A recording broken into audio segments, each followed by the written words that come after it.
ബാഹു നീ അറിഞ്ഞ നാട്ടിൽ യുദ്ധം തുടങ്ങി.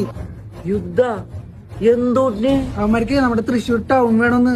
വല്ല നമ്മളെ കൊണ്ട് കൂട്ടിയാ കൂട്ടില്ലാട്ടാ. നമുക്ക് കട്ടപ്പനൊരു കാര്യം പറയാം, വായോ. ഹലോ കട്ടപ്പേട്ടൻ, ഒന്നിങ്ങോട്ട് വായോ. എന്തൊട്ടാ പ്രശ്നം?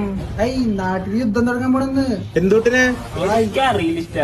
യുദ്ധ? ഇപ്പൊ എന്തൊരു അറിയിപ്പില്ലാതൊരു യുദ്ധം? ശിവകാമി ദേവിയുടെ ഓർഡറാ. എന്റെ പൊന്നിഷ്ട നിന്റെ കത്തള്ളക്ക് പ്രാന്താട്ട. എന്തൊട്ട് തേങ്ങ, നമ്മളെന്തായാലും മരിക്കും ബാഹു. എന്റെ പൊന്ന് ബല്ലൊന്നും മിണ്ടാണ്ടിരിക്കട്ടെ. നീ മനുഷ്യനോട് ടെൻഷൻ അടിച്ചിരിക്കട്ടെ. ആ ഫോണും തന്നതൊക്കെ ദേവസ്ഥേന ഒന്ന് വിളിക്കട്ടെ. ദേവൂട്ടി, ഞാനാ നീ 2 ദിവസം വീട്ടിൽ നിന്ന് പുറത്തിറങ്ങണമെന്നില്ലട്ടെ. നാട്ടിൽ യുദ്ധം നടക്കാൻ പോവാന്ന്. ഇപ്പൊ പുലിവാല അതിൽ കട്ടപ്പെട്ട പിടിവാലി പിടിക്കണതല്ല നിന്റെ ഒക്കെ തള്ള. ആ കിടാങ്ങളെയൊക്കെ നോക്കിക്കൊള്ളട്ടെ. ഏയ് നോണയാ, ഞാൻ എന്തിനാ നോണ പറയണേ? സത്യമായിട്ട് യുദ്ധം നടക്കാൻ പോവാന്ന്. പണ്ടരനായിട്ട് ആ ചാവ മുട്ടേക്കാണെങ്കിൽ പുറത്തിറങ്ങ്. പണ്ടരനായിട്ട് ഈ ശാവിലൊന്നും കെട്ടണ്ടിരുന്നില്ല.